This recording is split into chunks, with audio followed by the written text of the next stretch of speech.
അബുദാബിയിൽ വർക്ക് ചെയ്തിട്ട് വേറൊരു രാജ്യത്തേക്ക് മൈഗ്രേറ്റ് ചെയ്യുന്ന ഒരു നേഴ്സാണ് എന്നുണ്ടെങ്കിൽ നിങ്ങൾ ഈ വീഡിയോ ഫുള്ളായിട്ടും വാച്ച് ചെയ്യുക. അബുദാബിയിൽ നിന്ന് വേറെ കൺട്രിയിലേക്ക് മൈഗ്രേറ്റ് ചെയ്യുമ്പോൾ ഗുഡ് സ്റ്റാൻഡിങ് ആൻഡ് വെരിഫിക്കേഷൻ എങ്ങനെയായിരിക്കും അപ്ലൈ ചെയ്യേണ്ടതെന്നുള്ളൊരു ഡീറ്റെയിൽ വീഡിയോ ആണ് ട്രൂവേയുടെ ഇന്നത്തെ വീഡിയോയിൽ പറഞ്ഞു പോകുന്നത്. അപ്പോൾ സ്കിപ്പ് ചെയ്യാണ്ട് ഫുള്ള് കാണുക.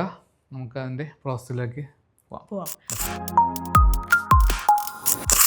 സോ ഡിപ്പാർട്ട്മെൻറ്റ് ഓഫ് ഹെൽത്ത് DOHൻ്റെ കൗൺസിലിൽ രജിസ്റ്റേർഡ് ആയിട്ടുള്ള ഒരു നേഴ്സാണ് നിങ്ങൾ എന്നുണ്ടെങ്കിൽ മേ ബി നിങ്ങൾ ഇനി വേറൊരു കൺട്രിയിലേക്കുള്ള മൈഗ്രേഷൻ പ്രൊസീജിയേഴ്സിലായിരിക്കാം. ഇപ്പോൾ ഒരു യൂറോപ്യൻ കൺട്രീസോ അല്ലെങ്കിൽ അതർ ഗൾഫ് കൺട്രീസ് തന്നെ, may be it's say for example ഇപ്പം കുവൈറ്റോ അല്ലെങ്കിൽ ഖത്തർ, സൗദി അങ്ങോട്ടൊക്കെ പോകാനായിട്ട് നിൽക്കുന്ന ഒരാളാണെന്നുണ്ടെങ്കിൽ മസ്റ്റായിട്ട് നിങ്ങൾക്ക് അവിടെ നിന്നുള്ള DOH എന്നുള്ള ഗുഡ് സ്റ്റാൻഡിങ്ങോ വെരിഫിക്കേഷനോ മാൻഡേറ്ററി ആയിട്ട് വേണം.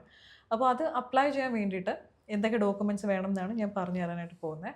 നമുക്ക് ആദ്യം തന്നെ വേണ്ടത് DOHൻ്റെ ലൈസൻസ് വേണം. അപ്പോൾ DOHൻ്റെ ലൈസൻസ് വേണമെന്നുണ്ടെങ്കിൽ ഒബ്വിയസ്ലി നിങ്ങൾ DOHൽ ഒരു ലൈസൻസ്ഡ് ആയിട്ടുള്ള നേഴ്സ് ആയിരിക്കണം.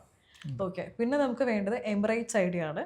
എമിറേറ്റ്സ് ID ഒബ്വിയസ്ലി അവിടെ നിങ്ങളുടെ ID കാർഡാണ്, നിങ്ങളുടെ ഒരു ലൈസൻസ് ID. നിങ്ങൾ വിസിറ്റിംഗ് വിസയൊക്കെ കഴിഞ്ഞിട്ട് ഒരു വർക്ക് വിസയിലോട്ട് കയറിയിട്ടുണ്ടെങ്കിൽ ഒബ്വിയസ്ലി എമിറേറ്റ്സ് ID ആയിട്ടുണ്ടായിരിക്കും. ഓക്കെ. അപ്പോൾ അത് എമിറേറ്റ്സ് ID എക്സ്പയർഡ് ആണെന്നുണ്ടെങ്കിലും കുഴപ്പമില്ല, നമുക്ക് ID നമ്പറാണ് മെയിനായിട്ട് വേണ്ടത്. പിന്നെ വേണ്ടത് UAE പാസിൻ്റെ രജിസ്റ്റേർഡ് മൊബൈൽ നമ്പർ ആൻഡ് അതിൻ്റെ പാസ്വേഡ് വേണം. ഓക്കെ. ഏതാണ് അതിൻ്റെ ഒരു ഇമെയിൽ ID മൊബൈൽ നമ്പർ മസ്റ്റായിട്ട് വേണം. UAE പാസ് ഓൾറെഡി ഈ അബുദാബിയുടെയൊക്കെ ക്രെഡൻഷ്യൽസിൻ്റെ സമയത്ത് നേഴ്സ് ഓൾറെഡി ചെയ്തിട്ടുണ്ടായിരിക്കും.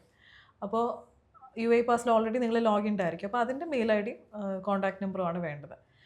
പിന്നെ നമുക്ക് വേണ്ടത് പാസ്പോർട്ടിൻ്റെ കോപ്പിയാണ്. അപ്പോൾ ഇത്രയും ഡോക്യുമെൻറ്റ്സ് ഉണ്ടെങ്കിൽ നമുക്ക് നേരിട്ട് ഈ DOHൻ്റെ ഗുഡ് സ്റ്റാൻഡിങ്ങോ വെരിഫിക്കേഷനോ അപ്ലൈ ചെയ്യാം.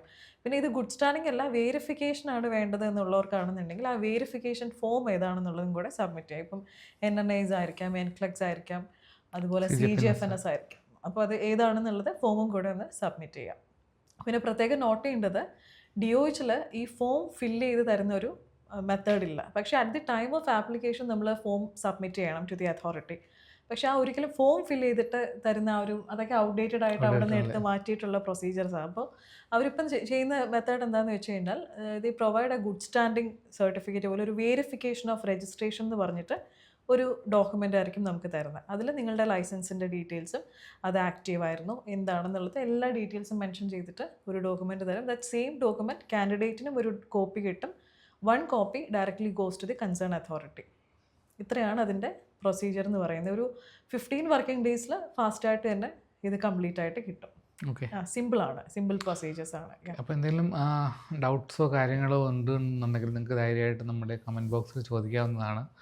പിന്നെ നമ്മുടെ കസ്റ്റമർ കെയർ നമ്പർ ഇവിടെ മെൻഷൻ ചെയ്തിട്ടുണ്ട്. നിങ്ങൾക്ക് ധൈര്യമായിട്ട് ആ നമ്പറിൽ എനി ടൈം എന്ന് പറയുന്നത് ഇന്ത്യൻ ടൈം ഒരു 9:30 തൊട്ട് 5:30 വരെയാണ് ഞങ്ങളുടെ അവൈലബിൾ ആയിട്ടുള്ളത്.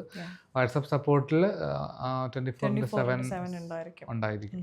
അത് AI ബോട്ടാണ്. ഹ്യൂമൻ ബോട്ടുകൾ നമ്മൾ 9:30 to 5:30 വരെ അവൈലബിൾ ആയിരിക്കുള്ളൂ. ഓക്കെ. അപ്പോൾ നമ്മുടെ ചാനൽ സബ്സ്ക്രൈബ് ചെയ്യാതെയാണ് നിങ്ങളിത് കണ്ടതെന്നുണ്ടെങ്കിൽ ഈ വീഡിയോ കണ്ട് തീരുമ്പോഴേക്കും സബ്സ്ക്രൈബ് ചെയ്യാൻ മറക്കരുത്. അതുപോലെ നിങ്ങളുടെ റിലേറ്റീവ്സിന്, കൊളീഗ്സിന്, ഫ്രണ്ട്സിനൊക്കെ ഇത് അയച്ചു കൊടുക്കുക if they are also planning to migrate. Yes. Okay. So thank you so much. We'll come back with another video. Bye.